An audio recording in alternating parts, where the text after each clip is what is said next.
After my C-section, I texted the family group. Please, I can't move. Can anyone come? Silence. The next day, Mom posted, sunshine, wine, and my favorite people. 6 weeks later, still weak and alone, I woke to 81 missed calls, and my sister's message, we need $2,300 immediately. I didn't make a scene. I don't remember much from the first few hours after my C-section. The room was cold, the lights felt too bright, and every sound came through like it was underwater. I was shaking from the anesthesia, sweating through my gown, and completely alone. But I do remember one thing clearly, holding Milo for the first time. He had this squished up, serious little face and a tuft of hair that stood straight up. He looked like a grumpy old man. I fell in love instantly. The nurse asked me if anyone was coming. I said no. She nodded like she'd heard that before. The baby's father was gone. 4 days before my scheduled surgery, we had a stupid argument about the crib not being assembled. He slammed the door and disappeared. No calls, no texts, no excuses. Just vanished. I didn't even try to chase him down. At that point, I already knew what kind of man he was. His absence only confirmed it. That night in the hospital was brutal. I couldn't sit up without help. I couldn't lift Milo. The pain meds made me nauseous and the epidural made my legs feel like they belonged to someone else. I lay there watching my baby cry in his bassinet, unable to reach him. My hands were shaking so badly I could barely type, but I grabbed my phone and texted the family group chat. Please, I can't move. Can anyone come? I waited. I saw my mom read the message almost instantly. Then my dad. Then my sister. I stared at the screen waiting for the typing bubbles to appear. Nothing. 5 minutes. 10. Half an hour. Still nothing. The nurse eventually came and helped me. No one replied. The next morning, while I was half asleep and trying to latch Milo, I checked Instagram. My mom had posted a picture. She was at a vineyard in Napa with my sister, both of them holding wine glasses and smiling like they hadn't a care in the world. The caption said, sunshine, wine, and my favorite people. That hurt in a way I didn't expect. Not even a, how are you? No one called. No one came. No flowers, no congratulations, no offer to help. They just moved on with their lives like mine hadn't changed forever. I didn't bring it up. I didn't start a fight. I didn't even unfollow anyone. I just stayed quiet and kept going. The only person who reached out was my cousin Lindsay. She texted me privately the same night I sent the message. She asked if I was alone. I told her yes. She said, I'll be there in the morning. And she was. She brought groceries, a second-hand baby wrap, and a suitcase. She never once asked me why my mom wasn't there or where the baby's dad went. She just stepped in and helped. She held Milo while I slept, walked with him at 3 a.m. when he was gassy, and helped me figure out how to function on 2 hours of sleep and microwaved oatmeal. She even made a job out of helping me, working remotely from my couch. 6 weeks passed. I didn't hear a single word from my parents or my sister. Not even a check-in. Lindsay became the only family I saw or spoke to. And even though things were hard, I was recovering from surgery, breastfeeding, and figuring out how to budget with one income, I felt more peaceful than I had in years. Then yesterday everything changed. I woke up to my phone buzzing nonstop. I thought maybe something had happened to Milo. But no, it was missed calls. 76 of them. And then 5 more while I was trying to make sense of it. My dad. My aunt. Even numbers I didn't have saved. It didn't stop. I checked the last message. It was from my sister. We need $2,300 immediately. It's an emergency. No explanation. No context. Just that. I didn't respond. I didn't ask what it was for. I didn't even feel surprised. I just turned my phone over, picked up Milo, and kissed the top of his head. They'd made it very clear who their favorite people were. And now they needed something from me. The silence I'd lived with for weeks had just been broken. Not by concern, not by love, but by a price tag. This time I wasn't the one begging. And I wasn't going to play along. The calls finally stopped around noon. 81 missed calls, 6 unread messages, and a voicemail from my mom that just said, Karen, we need to talk right now.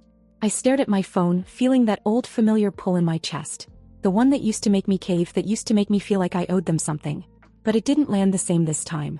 I was sitting in the recliner, Milo asleep on my chest, his tiny breaths warm against my shirt. The living room was half-lit, laundry piled in the corner, the faint smell of oatmeal and baby lotion in the air. I hadn't showered, hadn't eaten more than a granola bar, but for once I felt calm. Lindsay came out of the kitchen with 2 mugs of coffee. She had her hair in a messy bun and a stain on her hoodie from the soup she was making earlier. She handed me one and sat cross-legged on the carpet. You've been staring at your phone for an hour, she said. I told her about the calls, about the text from my sister, about how they suddenly remembered I existed the moment they needed money. She frowned. What kind of emergency? I shrugged. No idea. Didn't ask. She gave me this look, part disbelief, part approval, and said quietly, "Don't. Not this time." I nodded. And I meant it. That night when Milo finally fell asleep, I picked up my phone again. One new message from Mom. "Call me when you can. It's important." There was no "how are you feeling? How's the baby?" Just a demand like always. I didn't call. Instead, I opened my bank app. My balance was $82.37. I took a screenshot, thinking for a second about sending it with a caption that said, "This is what's left after the hospital bills you didn't ask about." But I didn't. I wasn't going to beg for understanding. They wouldn't care anyway. Later that evening, Lindsay's sister texted her. Apparently, word had spread through the family chat, the one they removed me from months ago. The emergency was that my sister had spent over $2,000 buying concert tickets to resell online. Something went wrong and now she owed the bank. They needed me to bail her out before things got worse. I laughed when Lindsay read it aloud. Not a bitter laugh, just disbelief. I wasn't surprised. My sister had always been the family's favorite storm. She could wreck anything and still be forgiven by breakfast. My mom used to say she just had a free spirit. Meanwhile, I'd been the responsible one. The one who went to college, paid my rent, kept quiet, never asked for anything. Until that one message from my hospital bed. The one they all ignored. Around midnight, my dad tried calling again. I let it ring. My mom called next. Then my aunt. And finally, my sister sent a message that just said, "If you're not going to help, just say it." So I said it. "I'm not going to help." She read it immediately. No reply. A few minutes later, my mom texted. Just 4 words. "You've really changed, Karen." I don't know what came over me, but I actually smiled. Because she was right. The next morning, Lindsay came into my room carrying a grocery bag. Inside were a few balloons, a tiny cake mix, and a candle shaped like the number 1. She grinned and said, "It's Milo's 1-month birthday. That's a big deal. We should celebrate." I blinked at her, half laughing. Celebrate what? The fact that I made it through 30 days on no sleep. Exactly, she said. That's something. So we did. We blew up the balloons. One of them popped and scared Milo, who immediately started wailing. We made the cake, though it sank in the middle because the oven temperature was off. Lindsay stuck the crooked candle in it anyway, and we took a picture. Me, her, and Milo, blurry and tired but smiling. That night, after she went to bed, I sat in the quiet living room with Milo in my arms and the cake crumbs still on the counter. I thought about my family, about how they were probably sitting together somewhere, still convinced they were the victims. And then I thought about how peaceful it felt not to answer their calls. It hit me then. Silence wasn't loneliness anymore. It was freedom. But I had no idea that silence wouldn't last long. Because 2 days later, someone I never expected to hear from again showed up at my door. It was a Tuesday. Milo had finally fallen asleep after an hour of fighting it, and I was halfway through folding the mountain of laundry on the couch. Lindsay had gone to the store to pick up more diapers and oat milk, and the apartment was dead quiet except for the hum of the dryer. Then came the knock. It was soft but deliberate. 3 slow knocks. I froze. No one ever knocked. Not without calling first. For a second I thought maybe it was another delivery I forgot I ordered. I peeked through the peephole, and I swear my heart stopped. It was Milo's father. Nate. I opened the door halfway, still stunned. He looked like he hadn't slept in a week. Hoodie, stubble, same boots he always wore but different. Like the chaos finally caught up to him. He didn't say anything right away. Just stared at me, then looked past me like he expected to see the baby. Finally he said, "I've been trying to figure out how to do this for weeks." I didn't respond. I didn't owe him a single word. He took a breath. I messed up. I panicked. I left. But I've been thinking about Milo every day. I want to be part of his life. It was like he was reading from a script. A very tired, desperate script. "I don't want money," I said. "If that's what you're worried about." "No," he said. "That's not, I mean, I'll help obviously. I should have helped. I want to try again. With you. With him. I know I don't deserve it. But I had to come." There was the twist. The sudden, unexpected turn I didn't see coming. For weeks I'd been too busy surviving to even wonder where he went. Now he was standing at my door like the past 6 weeks hadn't happened. I stepped outside and pulled the door shut behind me so he couldn't see the baby. "You left me right before surgery, Nate." "No message. Nothing." "I know," he said. "I was scared. So was I. And I still showed up." He didn't argue. He just nodded like he knew that was the part he couldn't talk his way out of. Then quietly he said, "Lindsay told me you're doing everything alone." I blinked. "She didn't tell me she spoke to you." "She didn't mean to. I reached out to her. Just about Milo. She just said he was healthy and that you were okay. I didn't know what to say to that. It felt like a betrayal but also not. Lindsay cared about me. Maybe she thought he deserved to know the baby was alive. Maybe she thought I deserved options. I don't hate you, I said. But I'm not sure I want you back in his life. Not after disappearing like that. He looked down at the floor. Let me prove I've changed. I stood there for a long second then said, I'll think about it. He nodded. Then turned and walked away without another word. When I came back inside, Milo was still asleep. His little hand had fallen over his eyes like he couldn't be bothered with the world. I sat next to him on the couch, still holding the doorknob in my head. When Lindsay got home, she looked at me, then at the baby, then said, He came, didn't he? I nodded. She sat down across from me. What did you tell him? I said I'd think about it. Lindsay didn't speak for a while. Then she looked me dead in the eye and said, If there's even a part of you that wants to forgive him, that's okay. I didn't know how to respond. Because part of me did want to forgive him. But a bigger part of me remembered the cold hospital room, the silence, the fear, the long nights when I wondered if I'd made the biggest mistake of my life trusting anyone at all. I'll decide soon, I said. But I already knew the answer. And soon so would everyone else. 2 days after Nate came to my door, I was still sitting with it. I hadn't responded to his follow-up text. Can we talk again properly this time? And Lindsay wasn't pushing either way. She knew me well enough by now to wait it out. I wanted to believe people could change. I really did. But part of me felt like if I opened that door again, it wouldn't be for Milo. It would be for the version of Nate I used to hope he'd become. That version never showed up. Only the one who ran. So I agreed to meet him. Not because I was convinced, but because a part of me needed to look him in the eye and make sure I wasn't imagining things. That what he said at the door came from somewhere real. We picked a cafe 10 minutes from the apartment. Lindsay stayed behind with Milo. It was the first time I'd left him for more than 15 minutes. I sat in the car for almost 5 trying to get my breathing under control. Nate was already there, sitting at a corner table with a paper cup in front of him. He stood when he saw me, which felt weird, and smiled like we were old friends catching up. We talked. Or rather, he talked. He told me he was sorry. That he freaked out. That he'd started seeing someone for his anxiety. That he was working again. He told me he couldn't stop thinking about Milo, about the hospital, about how I must have felt. And then he reached into his bag and pulled out a white envelope. I didn't touch it. What's that? I asked. He slid it across the table. $2,000. I want to help, Karen. I know I left. I know I blew it. But this, maybe it helps a little. It took me half a second to understand. And when I did, my stomach dropped. How did you know I needed help? He paused, and right there, in that beat of hesitation, I knew. I leaned back. Who called you? He looked away. Your mom. Of course. She told me no one was helping you. That you were drowning. She didn't want me to say anything, just that maybe I could reach out. Be there for you.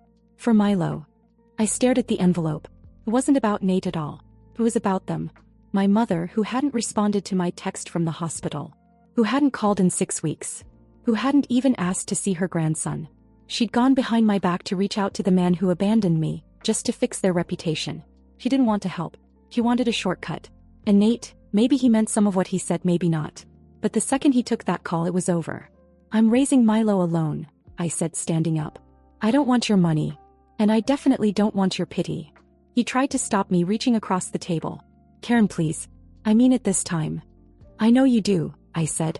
That's the problem. I left the cafe, got in the car, and cried for the first time in days. Not because of Nate. But because I realized the people who were supposed to love me unconditionally were now working through other people to pretend they cared. Like I was some problem to be cleaned up quietly. When I got home, Lindsay was on the couch with Milo sleeping on her chest. She looked at me, didn't say a word. I just shook my head. I picked up my phone and texted Nate. Don't contact me again. I'm doing this on my own. No child support. No visits. Nothing. Then I messaged my mom. I know what you did. Don't ever use him to fix what you broke. Neither of them responded. I thought that would be the end of it. I was wrong. 3 days later, just as we were getting ready to leave for a walk, there was a knock at the door. I thought it might be Lindsay's delivery. She checked, then turned to me slowly. It's your Aunt Gina. I hadn't seen her since my high school graduation. I opened the door. She was holding a brown paper bag and a soft blue teddy bear. She looked older than I remembered, but her eyes were exactly the same. She didn't try to hug me or ask if she could come in. She just said, I'm not here to explain them. I'm here to meet my great-nephew. I stood there for a second. Then I stepped aside. She walked in and sat on the edge of the couch like she didn't want to take up space. She asked to see Milo. And when I brought him out, she cried. Not dramatic sobs. Just quiet tears. She whispered.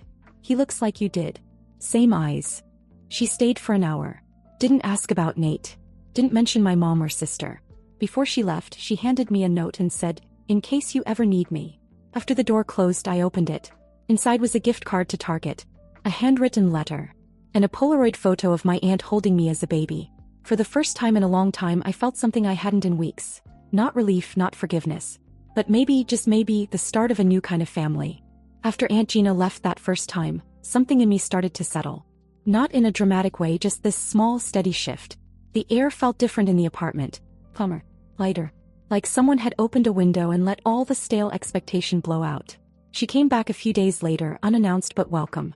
She brought a big pot of homemade stew, some baby wipes, and a soft fleece blanket she said she'd been saving for years but never had anyone to give it to. Milo slept in her arms while we drank tea in the kitchen. She didn't ask for details. She didn't bring up my mom or my sister or Nate. She just said, "You're doing better than they ever gave you credit for." She stayed an hour. I think she knew that was enough. That weekend, Lindsay and I put together a small photo wall for Milo's 1-month mark. I know some people think 1-month milestones are silly, but to me it felt monumental. 30 days of being his mom. 30 days of recovery, diapers, long nights, and quiet victories. 30 days of realizing who was really in my life and who wasn't. That morning, while I was taking pictures of Milo in his little 1-month-old onesie, my phone buzzed. It was my sister. "We'll be there next week for the birthday. Don't make it weird." That was it. No asking if I even wanted them there. No question about what time or if there would be space. Just a statement like she was RSVPing to a party that hadn't been planned. I didn't respond. Lindsay saw the message later when we were reviewing photos on my phone. "They're really something," she muttered. I shrugged. "If they show up, they show up." She raised an eyebrow. "You gonna let them in?" "I don't know yet. But I kind of did." The next week I kept waiting for a follow-up. A call. A message. Something. But nothing came. Not from my mom, not my dad, not my sister. Just silence again. As if that one line was enough for them. As if it absolved them from doing anything more. The morning of Milo's 1-month birthday, the apartment smelled like frosting and baby lotion. Lindsay had baked a tiny cake from scratch and decorated the living room with the leftover balloons from the last time. We didn't invite anyone else. We didn't need to. I was sitting on the floor next to Milo's play mat when there was a knock. Soft. Measured. Familiar. Lindsay looked up from the kitchen. "That's them." I stood slowly. Not nervous. Not angry. Just done. I opened the door and there they were. My mom in her beige sweater and too bright lipstick. My dad looking stiff and out of place in his Sunday jeans. My sister holding a small box with a ribbon and chewing gum like she was bored before she even stepped inside. My mom smiled. "We just wanted to say congratulations. 1 month, that's big." No apology. No explanation. No acknowledgement of the weeks of silence or the ignored hospital message. Just congratulations. I let them in. Not for them. For Milo. I figured he might want these photos someday, if only to understand the full picture. They stayed for 23 minutes. I know because I checked. They held Milo. Took pictures. Commented on how much he'd grown. My sister handed me the gift. A baby book still in the wrapper with the price tag on. My mom posted a photo of herself with Milo and tagged it. "So proud of our little fighter. Welcome to the family, sweet boy." I didn't say a word. They left without asking how I was doing. Without thanking Lindsay. Without looking me in the eye. After the door closed, I stood there for a second. Not hurt. Not disappointed. Just free. That evening Aunt Gina came by. She brought cupcakes and a helium balloon shaped like a star. She kissed Milo on the forehead and whispered, "1 month down, a lifetime to go." We took pictures. Real ones. Me, Lindsay, Aunt Gina, and Milo, blurry, laughing, no posing. Just us. Later, when Milo was asleep and the house had gone quiet, I got a message from my sister. "Glad we could be there. Hope there's no hard feelings." I stared at it for a while. Then I turned off my phone and placed it face down on the counter. Lindsay sat beside me and handed me a warm cup of tea. "They really think this is how it works, huh?" "They always have," I said. She nodded. "But not anymore." And that night I slept straight through. No anxiety. No replays of hospital texts or Instagram captions. Because I knew finally they couldn't touch what I was building anymore. The day after Milo's 1-month birthday, the apartment felt still. Not empty, just still in the kind of way that makes you pause in the hallway and notice the quiet. I sat at the kitchen table with a mug of lukewarm coffee, watching Milo on the baby monitor, and for the first time since the surgery, I let myself take a breath that didn't feel borrowed. My phone buzzed, a text from Aunt Gina. Let me know when you're up for a walk. There's a park with a duck pond I think Milo might like someday. I smiled. I hadn't smiled at a text in a long time. Over the next few days, more relatives I hadn't heard from in years started slowly trickling in. One of my cousins from North Carolina messaged me out of nowhere. Said Aunt Gina had told her what happened and that she wanted to send something for Milo. A different cousin, one I barely remembered, mailed us a care package with baby books and tiny socks. It wasn't an avalanche, but it was something. These weren't the people who showed up when I was in the hospital. They weren't the ones who ignored my messages or used Nate as a pawn. These were people who'd been orbiting quietly on the edge of the family, watching from a distance, maybe unsure of where they stood. Now they were stepping in, not with drama or demands but with small, quiet kindness. Meanwhile, my parents and sister went right back to pretending nothing happened. No follow-up from the birthday visit. No texts. Just a few photos posted online, like it had been a casual drop-in with a friend. It was almost funny. I hadn't responded to my sister's last message. Hope there's no hard feelings. It sat unread in our thread like a door she was trying to shut before I could say what needed to be said. But there were hard feelings. There were cracks I had no interest in sealing over anymore. Lindsay kept me grounded. She stayed longer than she planned, working part-time from her laptop, always checking in without hovering. Every time I said thank you, she just waved it off. He's my cousin too, she'd say. And you're not doing this alone. The night before Milo turned exactly 1 month old, I lit a single candle on a tiny leftover cupcake and held him close while Lindsay took a picture. The lighting was bad. My hair was a mess. But when I looked at that photo, all I saw was the truth of what we'd survived. I sat with him for a while after that. Thought about Nate. About how he'd disappeared as fast as he came back. Not a single word since the last text I sent. He got the message. I had meant it. I didn't want his support. I didn't want his guilt money. I didn't want him showing up when Milo turned 1 or 5 or 16, acting like he'd earned the right. If he did, I'd shut the door just as easily as I had before. The next morning, Milo's 1-month birthday, I found myself standing at the window just before sunrise, holding him against my chest. He was warm and heavy in that perfect newborn way, and I could hear his tiny breath against my neck. He made a soft sound, not quite a cry, just a little grunt, and I said without thinking, "It's just us, kid. And it's more than enough." A little later, the doorbell rang. I opened it, expecting Aunt Gina or maybe Lindsay coming back from a coffee run. But it was my dad. Alone. He stood there awkwardly, holding a small plant in a ceramic pot. I thought maybe I could drop this off for Milo. I nodded, silent. Let him hand it to me through the door. He didn't ask to come in. He didn't try to apologize. He just said, "He's beautiful." Then he turned and walked away. No explanation. No big speech. Just an odd, silent offering. It didn't fix anything. But I didn't feel the urge to slam the door either. That afternoon, Aunt Gina showed up with a bag of takeout and said, "So, when are we throwing Milo's real birthday party? Like the big one?" I laughed for the first time all week. "You're already planning it?" "Oh honey," she said, unpacking the food, "I've been planning it since you told me his name." That night, Lindsay and I sat with Milo on the floor while he kicked at the air like it owed him something. The three of us, tucked into our strange little family, eating noodles out of takeout boxes and watching a bad crime documentary on mute. I looked at them and realized this was it. This was what real love looked like. Quiet, steady, showing up with groceries and backup plans and open doors. Not just when it's convenient but when it counts. Milo turned 1 month old that day. And so did I, in a way. Not the version of me who waited for people to come around. The version who didn't need them anymore.